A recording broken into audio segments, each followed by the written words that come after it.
মুক্তিত নিস্পৃহ যিটো সেহি ভকতক নমো মুক্তিত নিস্পৃহ যিটো সেহি ভকতৰ ভকতিত গদগদ জ্যোতি বিষ্ণু ক্ষেত্ৰ সময় মাগহু ভকতি শেষ প্ৰস্তুতিত ব্যস্ত জামুগুৰিহাটবাসী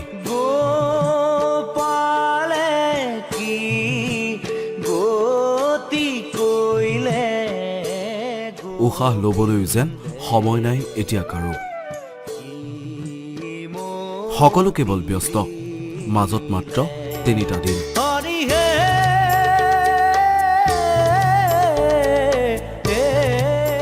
আৰু তাৰ পিছতে দেশ দেশান্তৰৰ ভকত বৈষ্ণৱেৰে ভৰিব সমগ্ৰ জামুগুৰিহাট শ্ৰীমন্ত শংকৰদেৱ সংঘৰ ৯৫ সংখ্যক বাৰ্ষিক অধিৱেশনৰ সম্পন্ন ৯৫% কাম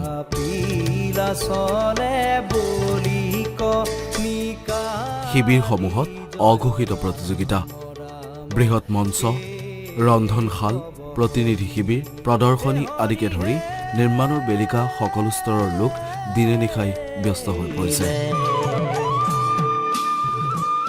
৬ ফেব্ৰুৱাৰীৰ পৰা জামুগুৰিহাটৰ জ্যোতি বিষ্ণু সমন্বয় ক্ষেত্ৰত আগমন ঘটিব লগা লক্ষ লক্ষ ভকত বৈষ্ণৱ তাৰ বাবে তেজপুৰ জিলা সমিতিৰ প্ৰতিটো আঞ্চলিকৰ সেৱকসকলে নিৰ্মাণ কৰিছে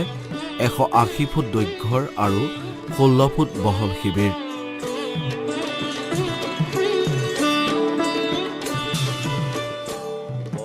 দুশটাৰ অধিক শিবিৰ নিৰ্মাণ কৰা হৈছে অধিৱেশনৰ বাবে ৬-৭-৮ ফেব্ৰুৱাৰী অসম তথা ভাৰতৰ বিভিন্ন ঠাইৰ পৰা অহা ভকতসকলক আদৰিবলৈ সাজু এতিয়া জামুগুৰিহাটবাসী কিমান নিয়াৰিকৈ কাম কৰিব তাৰ কুচকাৱাজ চলিছে বুলি মন্তব্য কৰে আদৰণি সমিতিৰ কাৰ্যকৰী সভাপতি তথা নদুৱাৰৰ বিধায়ক পদ্ম হাজৰিকাই এতিয়া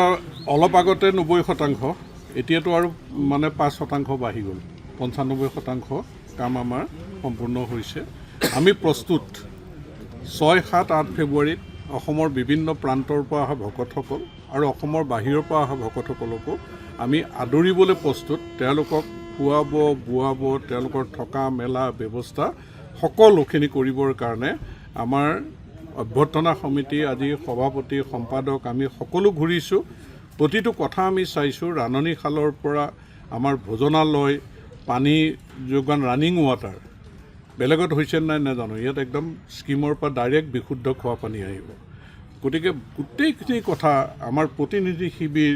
মঞ্চ আপোনালোকে দেখিছে যে সকলোখিনি আমি সম্পূৰ্ণই প্ৰায় কৰিছোঁ আৰু আমি দুদিনততো আমি কৈ দিব পাৰিম যে আমি অহাকালিৰ পৰাই আদৰিবলৈ পৰাকে সাজু আছোঁ এতিয়া মাত্ৰ অপেক্ষা ৰাইজক আদৰিবলৈ সংস্কৃতিবান জামুগুৰিহাট পৰিণত হ'ব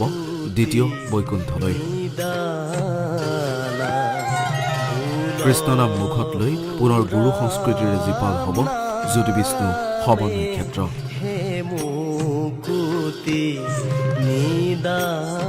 জামুগুৰিহাটৰ পৰা ৰুবেন মহন্তৰ ৰিপৰ্ট আছাম টাইমছ।